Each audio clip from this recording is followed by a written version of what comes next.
오늘은 그 하나님의 선택, 언약, 축복, 구속이라는 주제를 좀 나누고자 합니다. 여러분, 성경 전체에 흐르고 있는 이 중요한 개념 중에 하나는 하나님께서 권위를 부여해 주었다는 선택 개념이에요. 그러니까 구약 전체가 하나님의 선택을 증거하고 있어요. 그렇기 때문에 이 선택 사상은 구약에 있어서 가장 중요한 사상 중에 하나입니다. 그러니까 하나님이 이스라엘 민족과 또 특별한 관계를 가지고 있었다는 것을 성경의 중심 사정으로 보는 거예요. 그러니까 선택 사상을 연구하지 않고서는 이스라엘의 구원의 역사를 바르게 이해하지 못해요. 우리 신명기 7장 6절 너는 여호와 네 하나님의 성민이라 네 하나님 여호와께서 지상 만민 중에서 너를 자기 기업의 백성으로 택하셨나니 이스라엘이 선택받은 백성, 즉 선택받은 나라였다는 것이 구약 신앙의 기본적 조항이라고 할 수 있어요. 그러니까 이렇듯 구약 성경 기자들은 이스라엘이 하나님의 선민이라고 확신했어요. 그러니까 구약에 나타난 이 선택 사건 중 가장 핵심적인 것은 아브라함의 선택과 모세를 통한 이스라엘 선택입니다. 그러니까 구약에 나타난 선택 사상을 바르게 이야기될 때 그리스도인으로 자신이 택함 받은 이유와 하나님의 섭리와 뜻을 바르게 인식할 수 있게 될 겁니다. 그러니까 구약에서 중요한 위치에 있는 이 선택 사건으로서 아브라함의 선택, 후손의 선택, 유다, 아론, 레이, 다윗의 선택, 이스라엘의 선택, 희생 장소의 선택, 예루살렘과 시온의 선택을 들 수 있을 겁니다. 그러나 오늘은 아브라함의 선택과 이스라엘 선택에 초점을 맞추고자 합니다. 여러분, 그 성경에 나타난 선택이란 하나님께서 하나를 택해 독점적인 관계를 맺고 또 그것의 특수한 역할, 의무 또는 권위를 부여해 주었다는 확신을 가리켜요. 그건 구약의 이스라엘의 조상들, 또 왕들과 제사장들, 그리고 예루살렘 성과 관련돼 있어요. 그러니까 신약에 계승되어 예수님과 12제자 및 이 공동체로서의 어떤 교회 선택에 사용되었습니다. 그러니까 하나님이 아브라함을 선택하실 때, 그 느헤미야 9장 7절 주는 하나님 여호와시라 옛적에 아브라함을 택하시고 갈대 우르에서 인도하여 내시고 아브라함이라는 이름을 주시고 또 하나님이 이스라엘을 선택하실 때 신명기 7장 7절 여호와께서 너희를 기뻐하시고 너희를 택하심은 너희가 다른 민족보다 수요가 많기 때문 아니니라 너희는 오히려 모든 민족 중에 가장 적으니라. 또 하나님이 그의 백성을 선택하실 때 신명기 7장 6절 너는 여호와 네 하나님 성민이라 네 하나님 여호와께서 지상 만민 중에서 너를 자기 기업의 백성으로 택하셨나니 또 하나님이 족장들의 후손을 선택하실 때 신명기 4장 36절 여호와께서 네 조상들을 사랑하신 고로 그 후손인 너를 택하시고 큰 권능으로 친히 인도하여 애굽에서 나오게 하시며 또 하나님이 유다, 아론, 레이 또 왕 특별히 다윗을 선택하실 때 사무엘하 6장 21절 다윗이 미갈에게 이르되 이는 여호와 앞에 한 것이니라 그가 네 아버지와 그의 온 집을 버리시고 나를 택하사 나를 여호와의 백성 이스라엘의 주권자로 삼으셨으니 내가 여호와 앞에 뛰놀리라. 또 하나님이 희생 장소를 선택하실 때 신명기 12장 11절 너희는 너희 하나님 여호와께서 자기 이름을 두시려고 택하실 그곳으로 내가 명령한 걸 모두 가지고 갈지니 또 하나님이 도시를 선택하실 때 열왕기상 8장 4절 주의 백성이 그들의 적국과 더불어 싸우고자 하여 주께서 보내신 길로 나아갈 때 그들이 주께서 택하신 성읍과 내가 주의 이름을 위하여 건축한 성전이 있는 쪽을 향하여 여호와께 기도하거든. 또 하나님께서 예루살렘을 선택하실 때 예루살렘을 택하여 내 이름을 거기에 두고 또 다윗을 택하여 내 백성 이스라엘 다스리게 하게 하신지라. 또 하나님이 시온을 선택할 때 시편 132편 13절 여호와께서 시온을 택하시고 자기 거처를 삼고자 하여 이르시기를. 또 사람이 무엇을 선택할 때 이러므로 내 마음에 뼈를 깎는 고통을 겪느니 차라리 숨이 막히는 것과 죽는 것을 택하리이다. 또 사람이 사람을 선택할 때 모세가 여호와에게 이르되 우리를 위하여 사람들을 택하여 이렇게 다양하게 선택을 하십니다. 그러니까 하나님의 선택은 주권자의 자유로운 어떤 행위 표현이에요. 또 결코 피택자에게 어떤 의무가 있어서 선택한 건 아닙니다. 이 선택을 여호와가 자기 백성과의 관계를 맺으시고 또 결속의 어떤 계속성을 확신시키는 영원한 실제라고 정의합니다. 역사에서 하나님에 의한 모든 간섭은 선택이라고 할 수 있어요. 그러니까 하나님이 선택하셨다는 것은 어떤 특별한 목적을 위해서 다른 사람은 선택해서 제외시킨다는 것을 뜻하지는 않아요. 그러니까 이스라엘의 선택이 반드시 하나님이 다른 민족의 역사와는 아무런 관계가 없다는 것을 암시하는 것도 역시 아닙니다. 이 선택 교리의 의미는 다양하고도 의무심장해요. 그것은 어떤 초월적인 의지와 또 은혜로운 어떤 의도를 가지고 역사 속에서 한 번만 아니라 종종 행동하시는 하나님이 계시다는 걸 또 암시해요. 그러니까 하나님은 존재하시고 하나님은 행동하세요. 아직도 오늘날 자신의 소유가 되기 위해서 자기를 섬기도록 하기 위해 사람을 선택하세요. 선택은 하나님의 계속적 행위를 또 의미합니다. 그의 백성의 신앙이 담겨 있고 또 이로써 그의 목적과 결과가 보장돼요. 왜냐하면 선택은 인간의 역사에 대해 신의 목표가 있다는 걸 뜻하기 때문에. 여러분, 선택의 직접적 동기는 뭘까요? 그것은 하나님의 기쁘신 뜻과 사랑에 기인합니다. 다른 말로 표현할 때 하나님의 주권이라고 말하기도 해요. 그러니까 선택은 사랑하는 자의 뜻과 성품에만 달려 있어요. 하나님은 사랑이시잖아요. 사랑이 아브라함을 부르신 동기였어요. 또 그것은 이스라엘의 선택뿐만 아니라 하나님의 사랑하는 이들을 또 구하기 위해 또 아들을 세상의 구세주로 또 되도록 보내시는 또 동기가 되기도 했어요.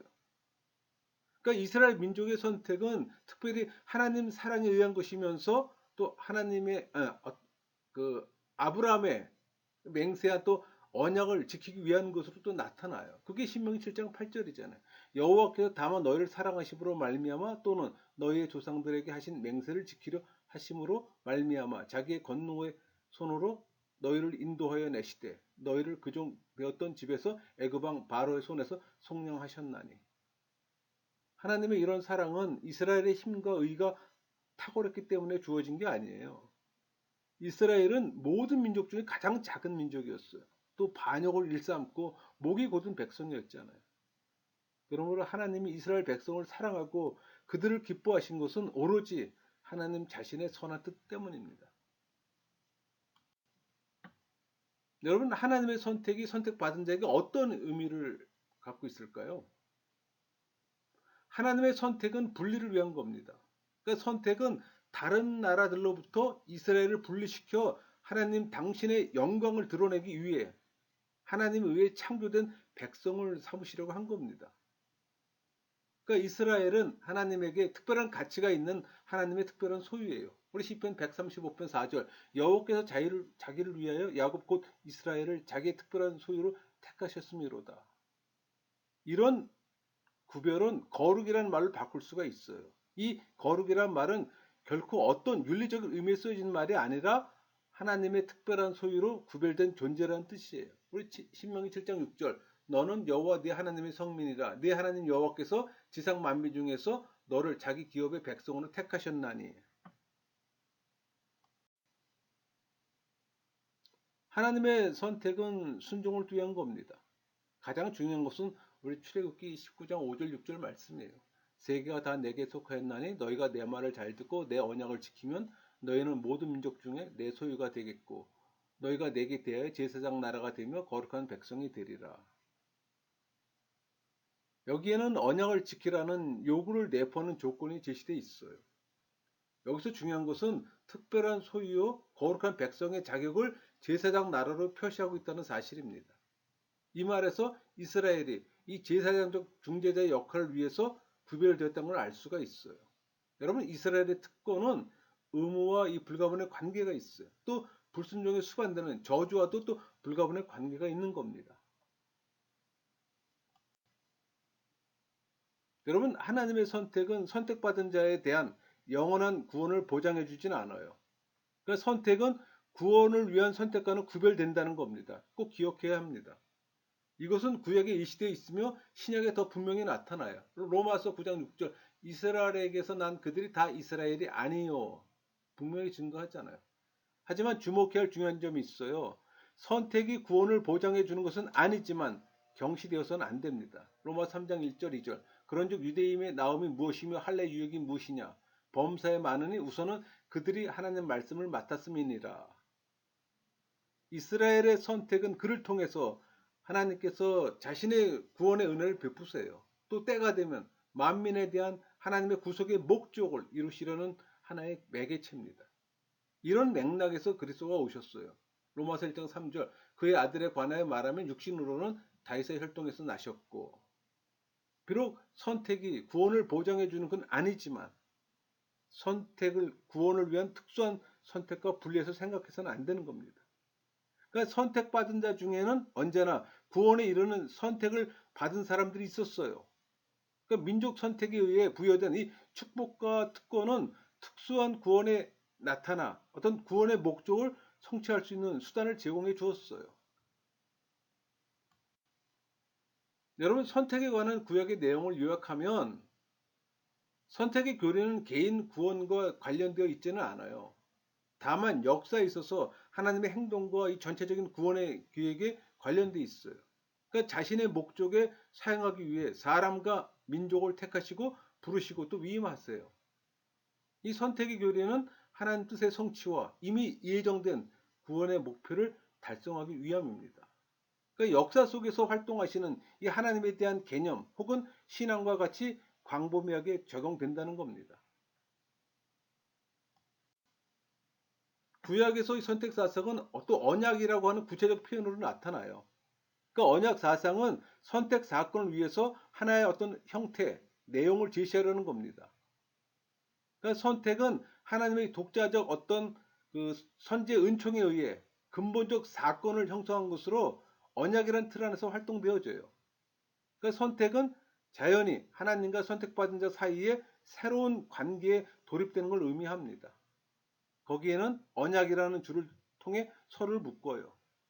그러니까 언약에 따른 약속 성취에 대한 주제는 이스라엘 민족 형성사를 구축하고 있는 중심 주제입니다. 하나님과 이스라엘의 관계는 언약에 기초해요. 우리 구약에서 창세기 6장 18절 그러나 너와는 내가 내 언약을 세우리니 여기서 언약은 히브리어로 버리트입니다. 언약, 계약, 협정으로도 사용하고 있어요. 278회나 사용됐습니다. 70인역에서도 이 말과 비슷하게 사용되고 있어요. 우리 누가복음 1장 72절 우리 조상을 궁일이 여기시며 그 거룩한 언약을 기억하셨으니 헬라어로는 디아테키에 계약 서약입니다. 그러니까 디아테키는 히브리어 버리트가 표현하는 이 개념과 같은 내용을 갖고 있어요. 300회 이상 언급됩니다. 또 신약에서는 33회 정도 발견되고 또 그 외에도 같은 내용으로 사용되어지고 있는 단어가 있어요. 우리 출애굽기 30장 7절하고 30장 15절 곧 회막과 증거계 또 모세가 그렇게 산에 들어오는 그 증거판 이렇게 표현되어 있잖아요. 히브리어로 에두트입니다. 증거, 경고, 증언의 뜻을 갖고 있어요. 우리 역대 25장 4절 그들의 자녀들은 죽이지 아니하였으니 이는 모세 율법책에 기록된 대로 함이라. 여기서의 기록은 카타브예요. 쓰다, 기록하다, 등록하다 뭐 이렇게 사용되고 있습니다. 또 다니엘서 9장 10절 모세 율법에 기록된 대로 토라죠. 율법, 가르침, 교훈을 또 사용되고 있습니다.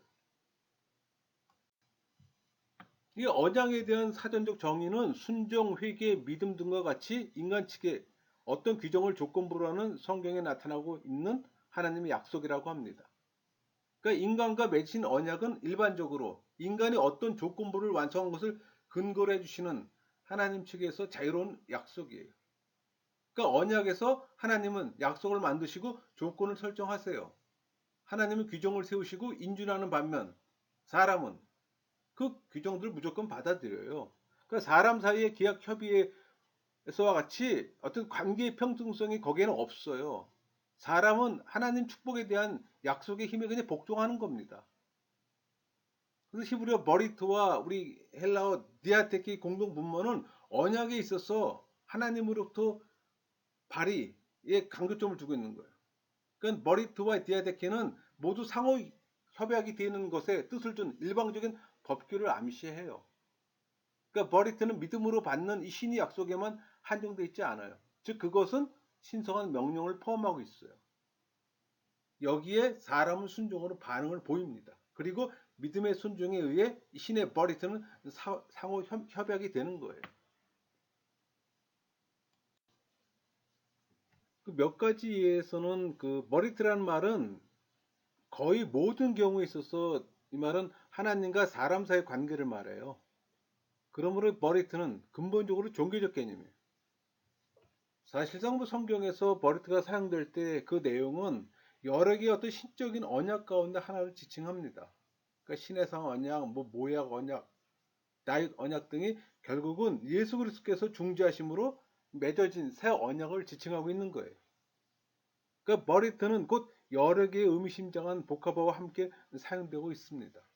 이를테면 뭐 언약서, 언약의 피, 언약의 말씀, 뭐 십계, 언약의 두석판, 뭐 언약계, 언약의 소금, 언약의 사자, 하나님의 언약, 우리 열조의 언약, 나의 평화의 언약, 밤낮으로 나의 언약 등 나열한 대로 그대로입니다. 다양하게 표현되어 있죠. 그러니까 머리태의 어근은 히브리에서 분명치 않아요. 오히려 아카드어 마루에서 찾을 수가 있어요. 뭐 마루에서 그 바로는 뭐 속하다, 의무를 지우다 그런 의미를 갖고 있는데 이 머리태 개념은 머리태 어떤 근본적인 원시적인 의미를 법적 결합을 뜻하는 겁니다. 그러니까 이것은 강한 자의 표현을 임의로 체결한다는 거예요. 구체적으로 이 같은 경우는 구약에 나오는 아브라함이나 뭐 다윗의 경우에서 볼 수 있어요. 그러니까 하나님이 단순히 그의 가호를 약속함으로 신과 인간이 특별 관계를 수립하는 겁니다. 여러분, 하나님과 인간의 관계는 이 선택 사건으로 시작해 또 언약 사건을 통해 구체화되는데 무엇보다도 하나님의 축복이라는 방법을 통해 성취되어 갑니다. 그래서 뭐 선택과 언약 사건에는 항상 축복이 공통적으로 나타나요. 성경에 우리 복과 관련된 말이 387번이나 나옵니다. 축복과 관련된 말이 102회 나오고 이상 두 가지를 종합해 보면 모두 489회가 나와요. 신약에서 93회, 구약에서 396회가 나타납니다. 그러니까 축복과 관련된 단어는 구약에서 바라크와 에세르, 신약에서 올로게스와 마카레우스. 우리 창세기 12장 3절 볼까요? 너를 축복하는 자에게는 내가 복을 내리고 이 바라크는 본래 뜻은 무릎을 꿇다는 뜻을 갖고 있어요. 그러니까 낮은 자가 높은 자를 경배하고 찬미할 때 사용했어요. 또 축복을 빌 때나 또 이미 받은 축복을 감사하며 찬양할 때 사용합니다. 흔히 우리가 뭐 경배하다, 숭배하다, 뭐 찬양하다 또는 뭐 축복을 기원하며 인사한다는 2차적 의미로도 쓰입니다. 그러나 대부분의 경우 하나님이 인간에게 자비와 호의를 보임으로써 인간을 축복할 때 나타나요.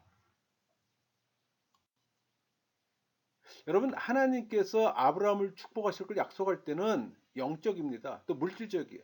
동시에 후손이 받을 먼 훗날의 축복까지 포함해요. 그러니까 멜기세덱의 축복 기사는 양면적인 면을 모두 내포하고 있는 거예요. 우리 창세기 14장 19절 20절 그가 아브라함에게 축복하여 이르되 천지의 주제시여 지극히 높으신 하나님이여 아브라함에게 복을 주옵소서 너의 대적을 내 손에 붙이신 지극히 높으신 하나님을 찬송할지로다 하며 아브라함이 그 얻은 것의 10분의 1을 멜기세덱에게 주었더라.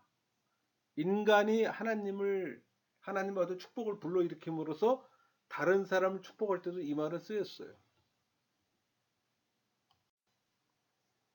우리 이사야 1장 17절 선행을 배우며 정의를 구하며 학대받는 자를 도와주며 고아를 위하여 신원하며 과부를 위하여 변호하라 하셨느니라. 여기서 도와주며 히브리어로 아싸랍니다.